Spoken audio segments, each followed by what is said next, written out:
y'all? J-Hub here to break into a couple of new topics this week that I want to talk about. And the first thing I want to talk about is Coach Prime is not going anywhere, bro. Coach Prime is not going anywhere. He has made it abundantly clear throughout his career as a head coach that he loves coaching kids.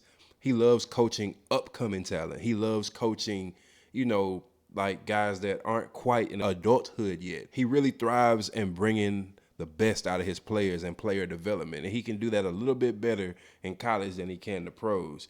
Even with this entirely new landscape of NIL that we live in now in college football, it is well-deserved. But take a look at like Shedeur Sanders and even Shiloh Sanders and Travis Hunter, of course. Like, they've created generational wealth for themselves already before they've even started playing on Sundays. You can credit Deion Sanders with that. In that, he was also able to create his own lane for HBCUs to put that shine back on HBCU talent in the football world. And each stop that he goes, he has complete and total autonomy. That is something that he will not get in any organization, especially if he goes to the Cowboys. Jerry is not giving that up, man.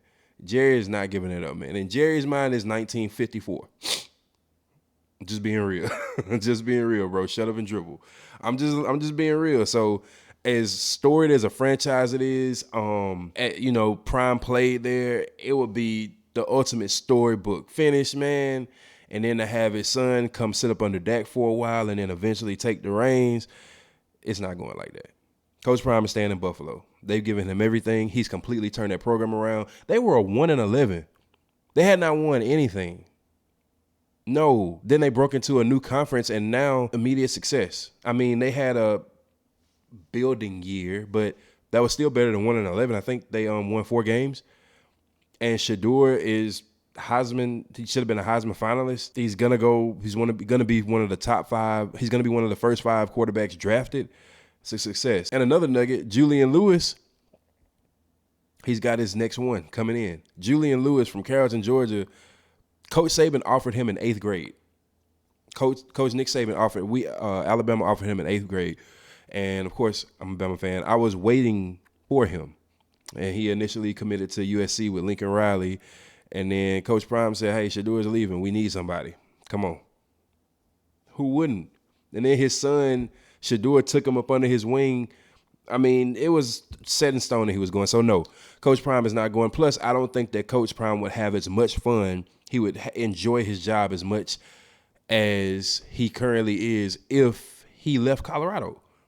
No other program that's going to be successful. He doesn't want to start over there. He doesn't want to do a lateral move. So, no, he's not going to Florida State. Mike Norvell just signed a legendary contract.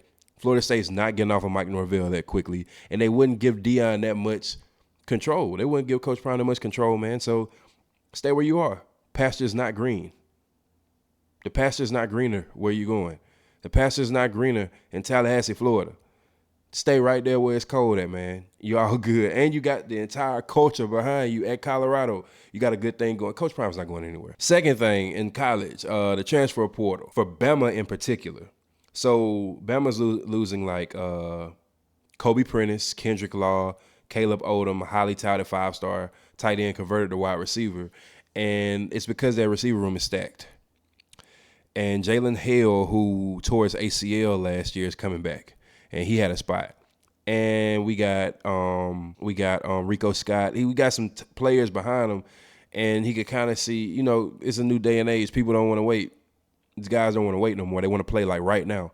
Can't blame him. I really wish he would have stayed and developed. He's going to be a great, great receiver wherever he goes, man. Wish him the best. Kendrick Law, he was never utilized the right way. And I believe in Coach DeBoer's system, he would have been utilized the right way moving forward. But I kind of got to put some of that on offensive coordinator Coach Nick Sheridan for not scheming more plays for Kendrick Law. And Kendrick Law would have been on the receiving end, kind of like a Deebo Samuel type guy. So I can understand Kobe Prentice was a route technician. He was. He just kind of got edged out, I say that I wish those guys the best. They're going to be explosive wherever they go. Miles McVay was another. He's another notable name. Big time offensive lineman that's going to be successful as well. Stacked offensive line, man, and a bunch of those guys are returning next year. So yeah, he wants to play now. If we look over to some other schools, I think you got Tyler Van Dyke leaving. I think they got him forecasted to go to Texas A&M. Who else is in the portal? Georgia Tech lost their number one receiver to the portal. He was doing everything on that Georgia defense against that Georgia defense. And he's in the portal, so he's looking for greener pastures, probably because they didn't get him the ball enough. I mean, he's a receiver, man. He wants the ball. So Haynes King is a great quarterback for Tech, but he wants more touches, so I can understand that. The biggest get is Tulane's quarterback. Tulane's quarterback, Darian Mensah, has committed to Duke right after Malik Murphy transferred. He hit the transfer portal. So, Malik Murphy, who is behind Arch Manning at Texas, transferred to Duke last year, didn't have the success that he wanted. And now Darian Mensah from Tulane, who lit it up at Tulane, is headed to Duke. That's going to be interesting. The biggest name in the transfer portal, however, is coming out of Ohio State, Devin Brown. You kind of saw the writing on the wall with this. They have a loaded quarterback room. Aaron Noland is still there. And he's going to be a redshirt freshman next year. And also Julian Sand, who came from Bama, who left with the exodus of players that left when Coach Saban retired. So I think it's Julian Sand's job to lose at this point. But there's going to be a stiff competition with Aaron Noland. So we'll eventually see. But yes, the transfer portal just opened up, and this is not the end of it. They still have time to enter their names in and find different situations for them. So it's going to be a another crazy year of college football. Going back to Colorado, I mentioned one thing, and I had a take that I think that Coach Prime is a genius for what he did with Travis Hunter, and I stand by that. Coach Prime, people don't really understand how legendary a player that Coach Prime was, who he is. The levels of receiver, he had to go against Jerry, right? The level of receivers that he had to go against, he knows exactly what it takes to win, and he played both sides, primarily cornerback.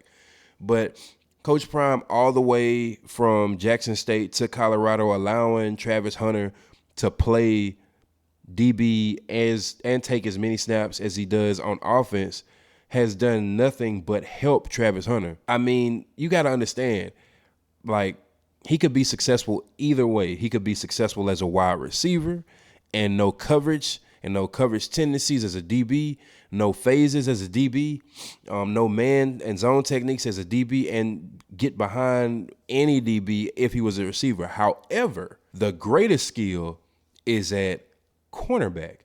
He could be a shutdown, lockdown corner. And I know people are going to say, they always make some narrative, oh, well, he doesn't have that many tackles. That's because the ball's not coming to him.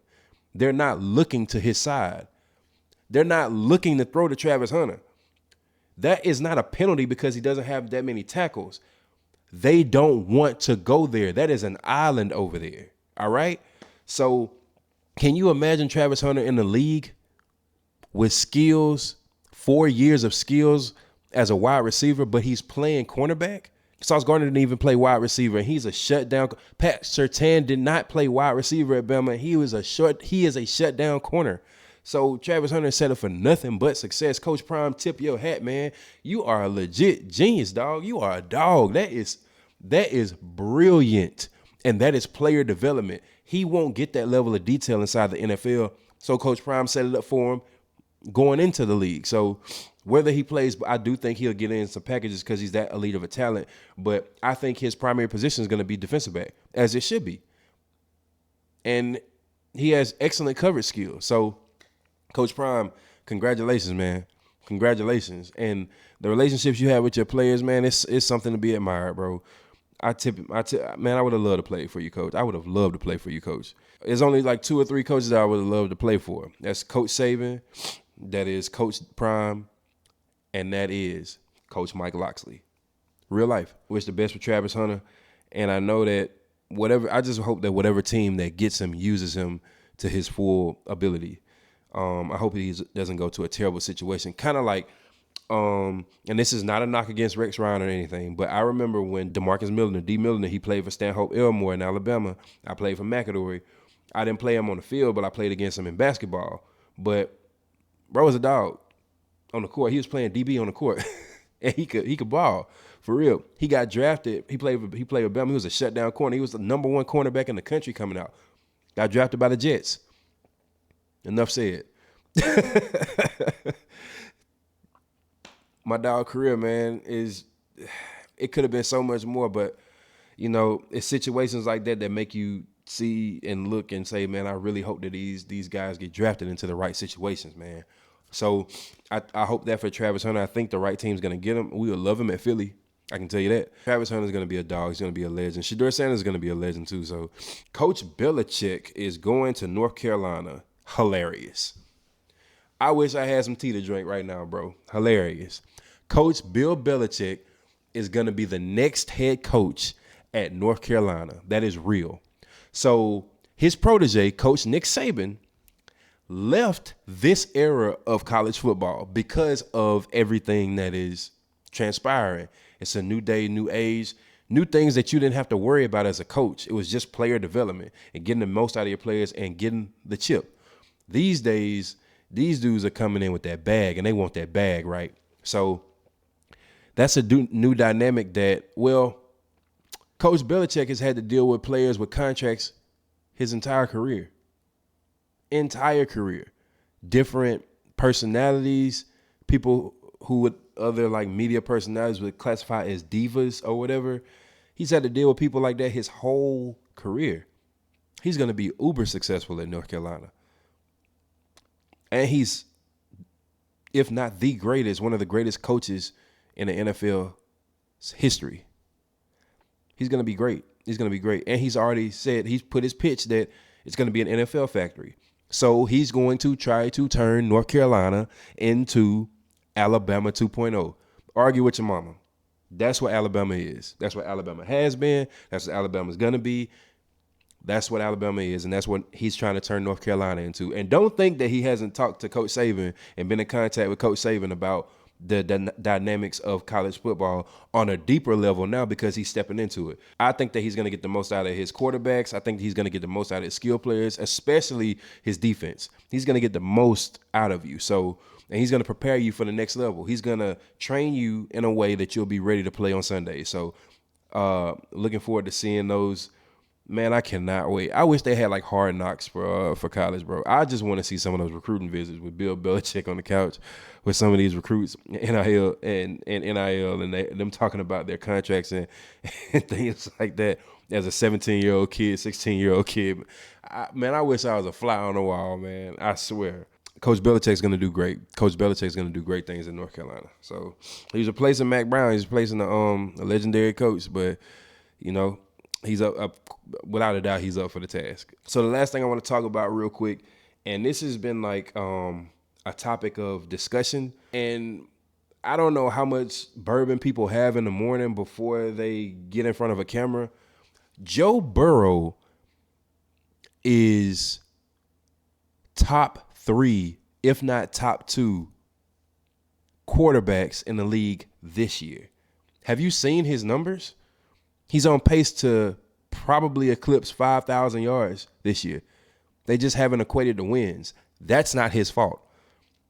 He hasn't been making mistakes. He's been playing like a lights-out dog, like an LSU Tiger again. Joey B is balling. He deserves to be in the MVP conversation, and it's a chance he could win it. Just because his record doesn't portray what he's been doing does not take away from his ability or his stats. The boy has been playing like his rent is due. He's been playing like this is a contract year. I'm telling you, he's been playing like T. Higgins, you better stay, you see what we're doing. But, I mean, he's not all 53. So that kind of falls on head coach. You're going to put some respect on Joe Burrow's name, man. Joey B. And I'm not a Bengals fan at all, but I admire and I respect what I see. And Joe Burrow has been playing lights out. Absolutely lights out. And he deserves whatever awards he receives at the end of the season. And he also deserves the praise from us and the recognition and respect that he is him. He's him on that field. So do that. But that's all I got for y'all today. Let me know what you think. Like, subscribe, leave a comment. Talk to me, man. Let me know what y'all think about anything that we discuss and everything. So I'll get back to y'all later on this week. And as always, ball up top. Peace.